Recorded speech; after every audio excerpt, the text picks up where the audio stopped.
How did the universe come to be? Why does it look the way it does? How did galaxies form? Planets and solar systems. Life. To find the answers, a series of missions has transported a battery of high-tech instruments above Earth's atmosphere.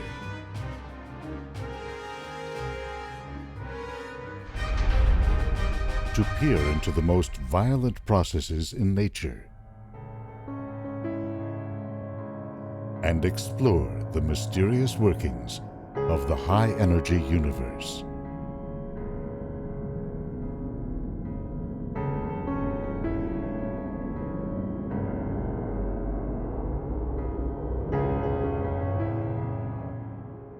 Decades ago, high-energy astronomy was motivated by a number of basic questions.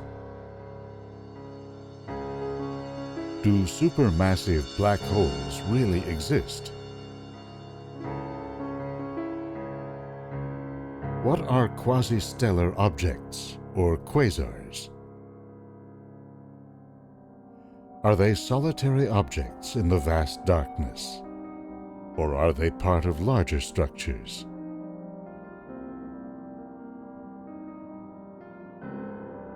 In the early 80s, a diffuse X-ray glow was seen filling the night sky. What was it?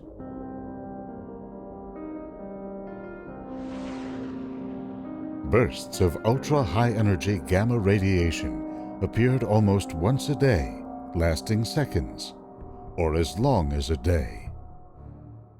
Are these events nearby, even within our solar system? Or are they extremely distant and highly energetic?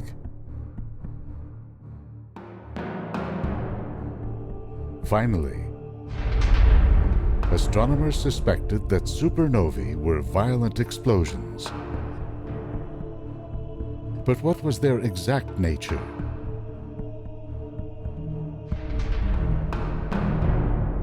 We now know that they are the final moments in the lives of large stars, and that they are the source of elements that make up our bodies: calcium, iron, carbon, and so on. Because high-energy light does not penetrate our atmosphere, scientists launched a fleet of space observatories designed to capture wavelength bands from gamma ray to infrared. These wavelengths tell us the temperature of matter in an object. Gamma rays and X-rays, tens to hundreds of millions of degrees. Ultraviolet, hundreds of thousands. Visible light, tens of thousands.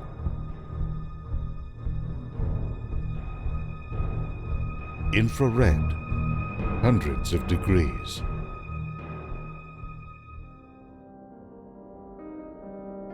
Here is a Hubble Space Telescope image of Cassiopeia A.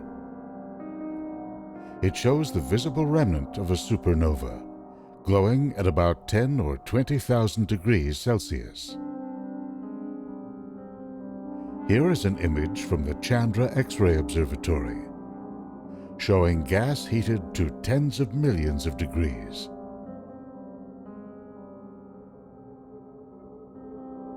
Some of the first images from the Hubble telescope in 1994 captured the galaxy M87. For the first time, astronomers spotted the hot gas swirling around its central region. Knowing the scale of this picture and the speed of the gas, astronomers discovered that within a volume of less than a solar system, there is an object that weighs some 3 billion times the mass of the Sun.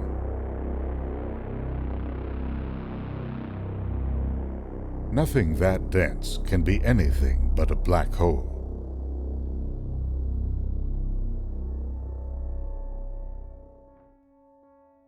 Over the following years, additional discoveries showed not only that supermassive black holes exist, but they lurk at the core of every large galaxy, including our own Milky Way. This animation shows a black hole moving through space. As an unsuspecting star gets too close, the black hole's gravity tears it apart.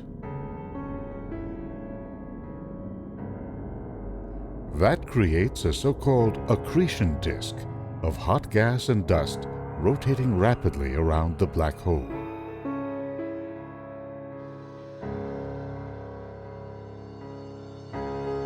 Within the disk, charged particles spin off magnetic fields. They channel some of the inflowing matter out in jets so powerful they move at nearly the speed of light.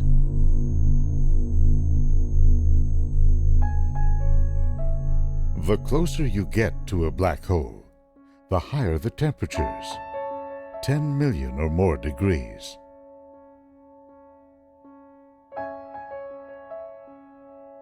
As a result, if you want to study the inner parts of the accretion disk, you have to look at high-energy gamma and X-rays.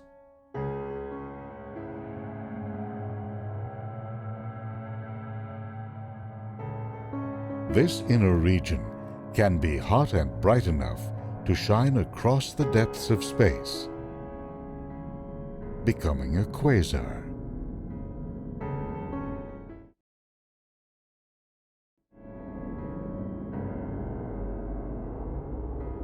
The brightest and most active quasars are probably consuming matter at a high rate.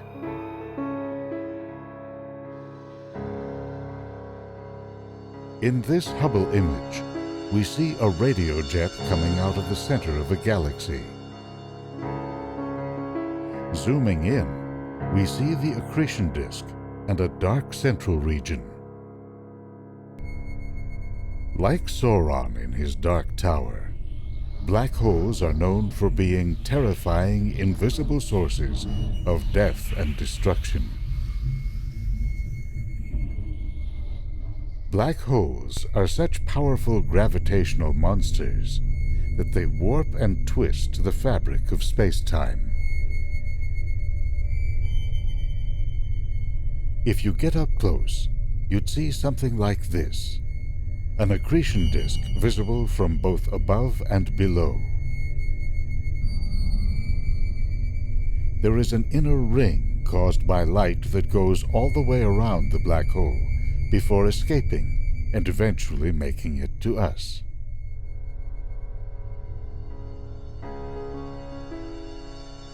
It's actually difficult to get close to a black hole. Gas orbiting the event horizon can never actually reach it unless it first sheds its angular momentum. To understand how this can happen, watch a roller skating maneuver in which one skater catapults the other forward. The skater on the inside whips the partner around, transferring angular momentum outwards and slowing down in the process. Around real black holes, it's magnetic fields that sap the angular momentum of the disk, allowing some gas to fall in while throwing the rest out into space. Like rubber bands, these magnetic fields can stretch until the point where they snap, releasing massive amounts of energy and heating the gas to millions or even billions of degrees.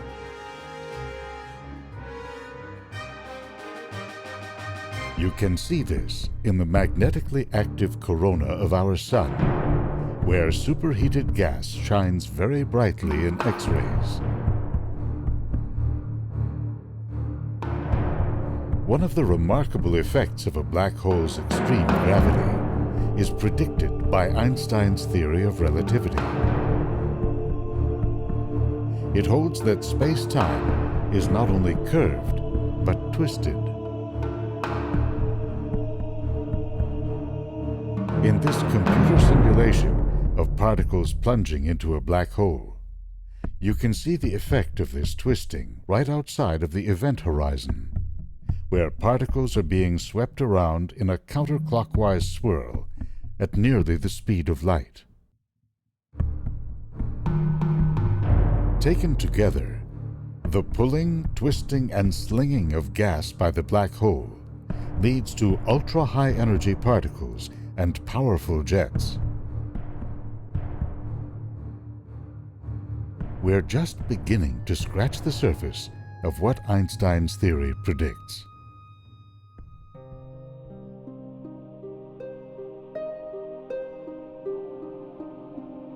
Today, the NuSTAR mission is the first telescope to look at the universe in high-energy or blue X-rays.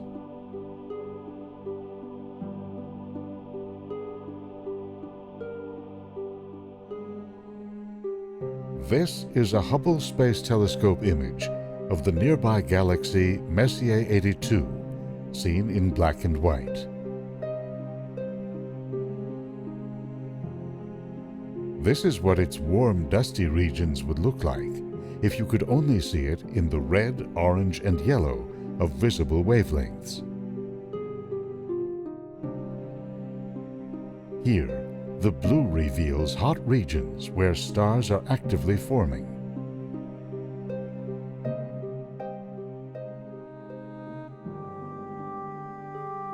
NuSTAR was able to make high-energy X-ray images of the region around the supermassive black hole in the heart of our Milky Way galaxy.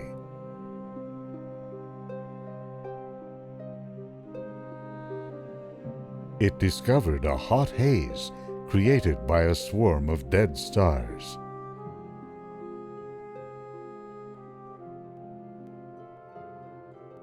When our universe began, it was a soup of hot hydrogen and helium gas.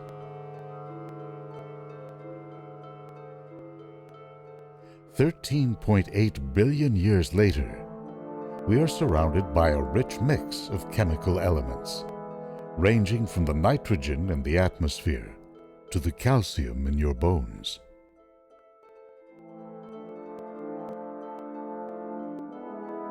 This movie follows the evolution of the universe as portrayed by theorists using supercomputers. Filaments of hydrogen and helium form, shaped by the gravity of dark matter. In these filaments, clouds of dust and gas condense and form stars. The massive ones burn hydrogen and helium, creating progressively heavier elements like carbon, nitrogen, oxygen, and eventually iron. When these stars run out of nuclear fuel, they can explode in dramatic supernovae. As the universe grew older, countless generations of supernovae spewed chemical elements into the cosmos, where they condensed into galaxies, stars, and planets.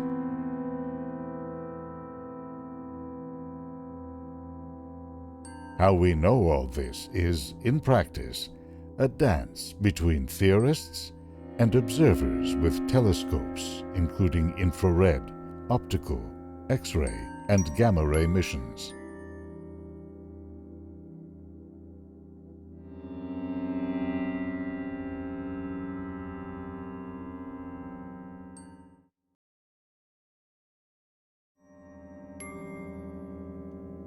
Huge computational power and theoretical resources have gone into understanding the life cycles of stars.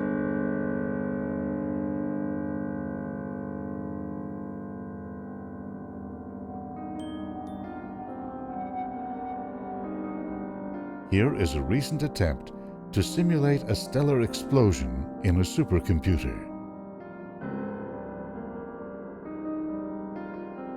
You can see here that the explosion halts. The authors of the experiment then inserted a theoretical sloshing of gas in the central part of the star, setting the supernova in motion.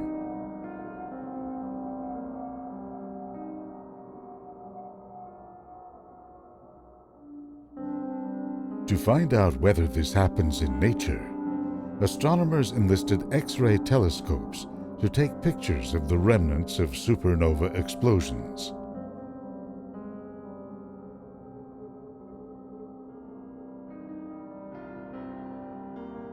Here are images of the debris from the historical supernova remnant Cassiopeia A.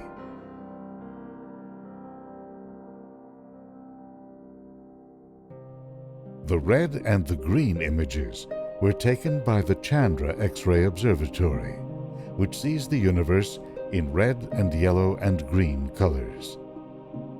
NuSTAR has added the blue. This combination gives us a window into the heart of the explosion.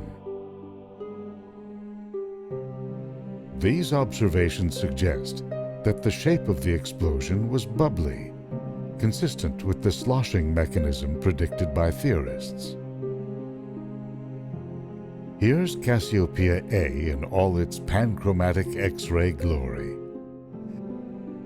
High-energy telescopes in space are revealing violent events in whole new ways.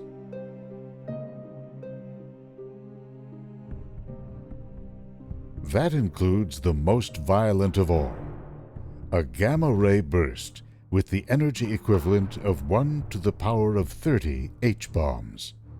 That's 1 with 30 zeros after it. They're the most energetic explosions in the universe.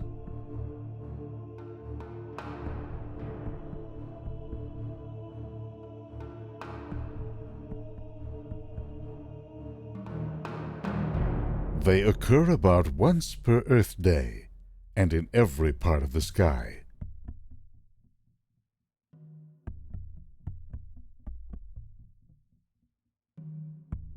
In the early days, they were the subject of intense speculation. Aliens in outer space, alien wars. This was an actual newspaper article. In 1998, an Italian and Dutch satellite discovered that gamma-ray bursts actually originate far outside our own galaxy.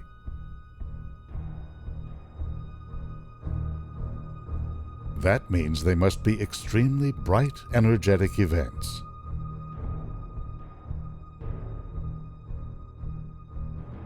A pair of satellites, called Swift and Fermi, were launched to study them in detail and to push the frontiers of high-energy astrophysics.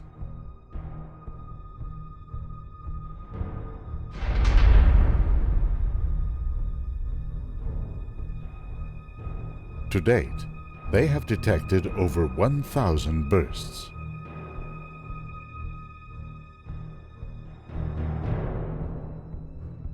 Every time the Swift or Fermi satellites detect a gamma-ray burst, scientists get a page that sends them running to their computers to view the data.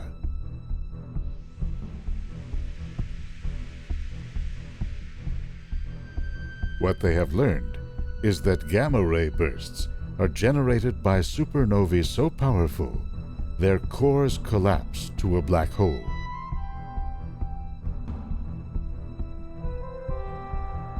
A small fraction of the matter flowing into the black hole escapes in jets. When the jet is aimed at us, we see it as a gamma-ray burst.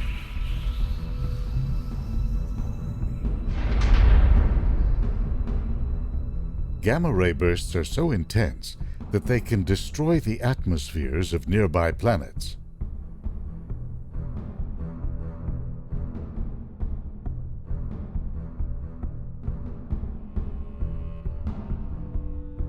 we appear to be safe, at least for the time being.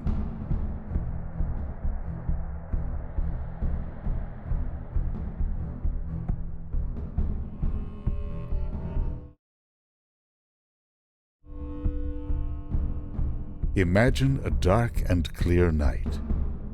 Overhead, the Milky Way spreads out across the starry sky.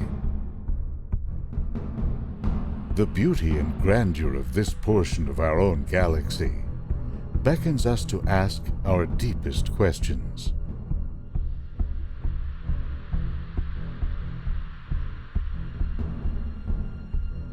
What is the nature of this marvelous universe? How large is it?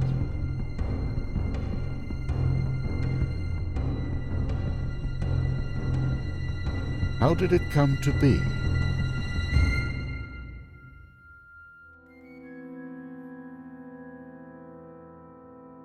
And are we alone in this vast cosmos?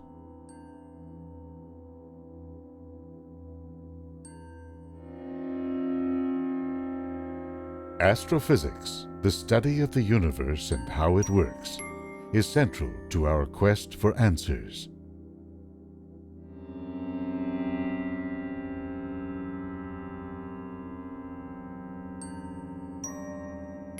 We are beginning to find them, thanks to instruments sent up into space, beyond the limiting effects of our atmosphere.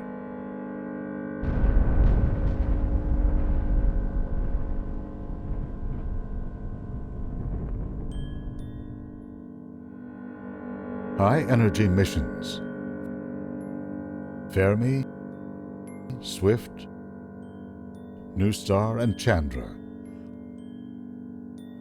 are uncovering a dynamic universe that is dramatically different from the tranquil tapestry we see with our eyes.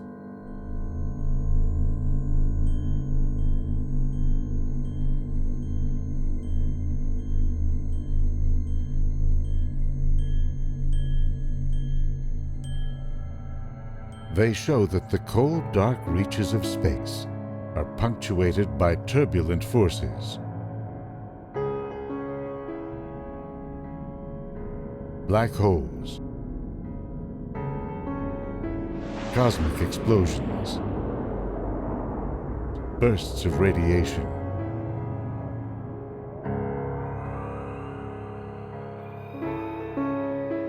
That violent energy is very much a part of the universe.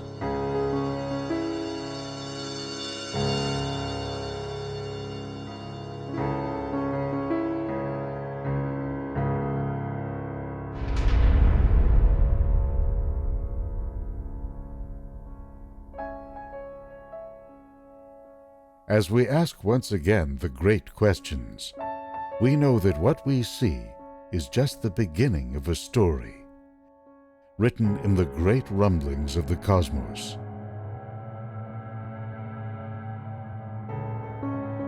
A story that is unfolding still.